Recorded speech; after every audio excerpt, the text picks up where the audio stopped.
ദൈവത്തിൻ്റെ അതിപരിശുദ്ധമായ നാമം വാഴ്ത്തപ്പെടട്ടെ. വചനപ്പുലരിയിലേക്ക് എല്ലാവരെയും സ്വാഗതം ചെയ്യുന്നു.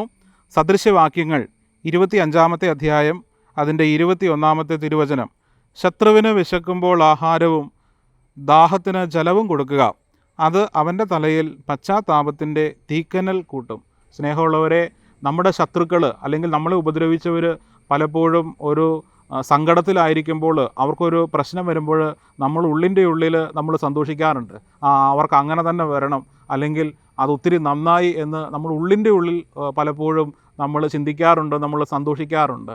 സ്നേഹമുള്ളവരെ, നമ്മുടെ ശത്രുക്കൾക്ക് അല്ലെങ്കിൽ നമ്മളെ വേദനിപ്പിച്ചവർക്ക് ഒരാപത്ത് വരുമ്പോൾ നമ്മൾ ഓടിച്ചെന്ന് അവരെ സ്നേഹിക്കുകയും അവരെ ചേർത്ത് പിടിക്കുകയും ചെയ്യുന്നത് വഴി അവർക്ക് പശ്ചാത്താപം ഉണ്ടാകുമെന്ന് കർത്താവിൻ്റെ വചനം പറയുകയാണ്. അപ്പോൾ ആയതുകൊണ്ട് നമ്മളെ വേദനിപ്പിച്ചവരെ, നമ്മളെ ഉപദ്രവിച്ചവരെ നമ്മൾ ചേർത്ത് പിടിക്കണം. അതുവഴി നമുക്ക് ദൈവത്തിൽ നിന്ന് അനുഗ്രഹവും അവർക്ക് പശ്ചാത്താപവും ഉണ്ടാകും. ദൈവത്തിൻ്റെ അതിപരിശുദ്ധമായ നാമം വാഴ്ത്തപ്പെടട്ടെ.